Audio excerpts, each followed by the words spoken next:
واللہ اللہ کے واسطے اپنی زندگی میں بہتری لاؤ، اپنے گھر کی مستورات کی زندگی میں بہتری لاؤ، اپنی بچیوں کو اچھی تربیت کرو۔ بہت سخت غفلت برتی جا رہی ہے بچیوں کی تربیت کی طرف سے، بہت سخت غفلت برتی جا رہی ہے۔ ہماری بچیوں کے دلوں میں کوئی اونچے عزائم ہیں ہی نہیں، ہماری بچیوں کو پتہ ہی نہیں ہے کہ امت کے ساتھ کیا ہو رہا ہے۔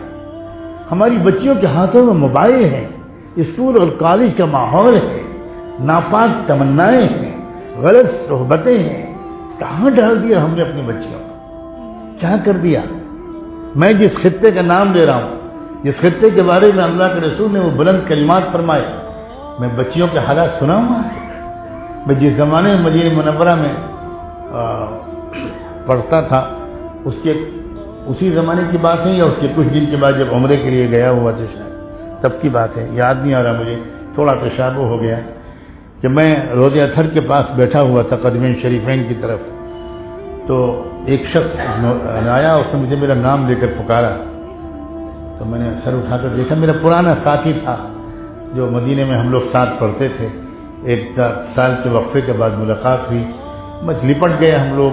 بہت صالح فلسطینی نوجوان تھا ہمارے ساتھ، اس کا جماعت کا وقت بھی لگا تھا۔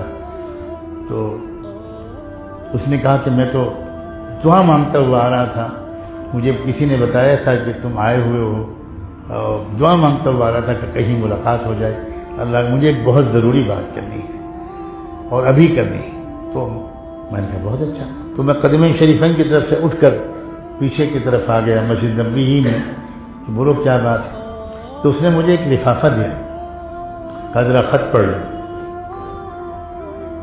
تو خط جو تھا اس لڑکی کا خط تھا اس کے نام، جس کے ساتھ اس کی منگنی ہوئی تھی، رشتہ طے ہوا تھا اور چند مہینے کے بعد نکاح ہونا تھا۔ تو اس لڑکی نے اس منگیتر کو اپنے گھر والوں کے ہاتھ خط بھیجا۔ خط میں کیا لکھا تھا میں حیران رہ گیا۔ اس نے لکھا تھا کہ ہمارے فلاں شہر میں یہ صورتحال ہے، اتنا ایسا یہ ہو رہا ہے، یہ ہو رہا ہے، یہ ہو رہا ہے، لڑکیوں کی عزتیں لوٹی جا رہی ہیں، یہ ہو رہا ہے، وہ ہو رہا ہے، پردے پہ پابندی لگا دی گئی، برقع پہن کے نہیں آ سکتے۔ شام کے شہر کا قصہ ہے۔ تو میں نے طے کیا ہے کہ ہم لوگوں نے 10 لڑکیوں نے کہ اس سلسلے میں ہم لوگ انشاءاللہ احتجاج کریں گے اور مطالبے کریں گے اور مضبوطی سے جمیں گے۔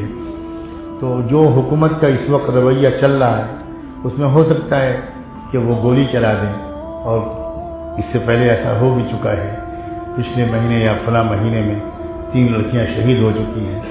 لیکن میں چاہتی ہوں کہ میں اس معاملے میں پیچھے نہ رہوں۔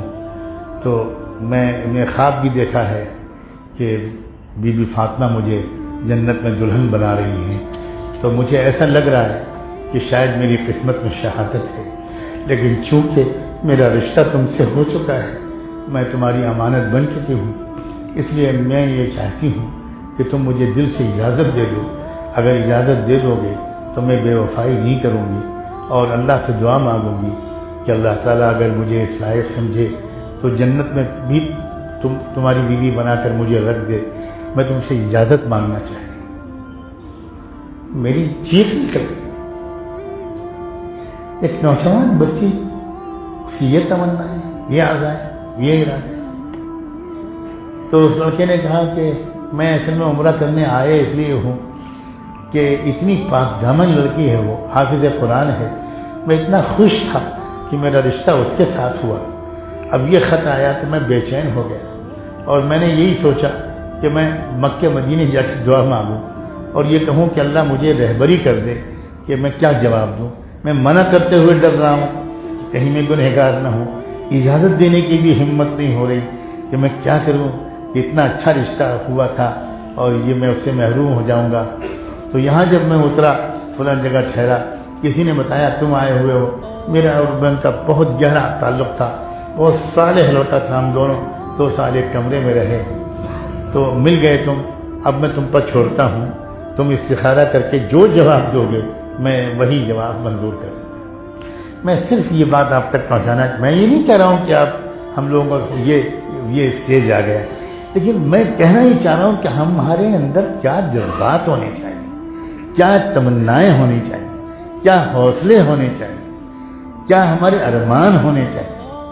ہمارے اکابر نے ان سارے میدانوں میں کام کیا ہے اور بڑی اونچی مثالیں قائم کی ہیں۔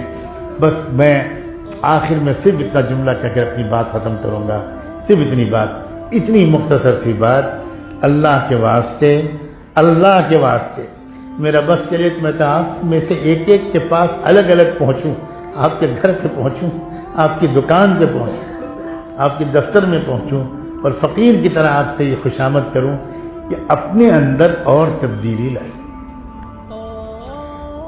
بس وہ اپنے اندر تبدیلی آئے، ہمدردی آ جائے، سخاوت آ جائے، ایثار آ جائے، معاف کرنے کا مزاج آ جائے، وقت کی پابندی آ جائے، اچھے اخلاق آ جائیں، والدین کی خدمت کا جذبہ آ جائے، گھر میں ہمیشہ سلام کر کے مسکراتے ہوئے داخل ہونے کی عادت پڑ جائے، انتظار کریں، جلد بازی نہ کریں، بخل چھوٹ جائے، کسی سے حسد نہ کریں، کسی سے دل میں دشمنی نہ ہو، کسی کا برا نہ چاہیں، غیبت چھوٹ جائے، بدگمانی چھوٹ جائے، تکبر چھوٹ جائے، طبیعت میں سادگی آ جائے، دلوں میں صفائی آ جائے۔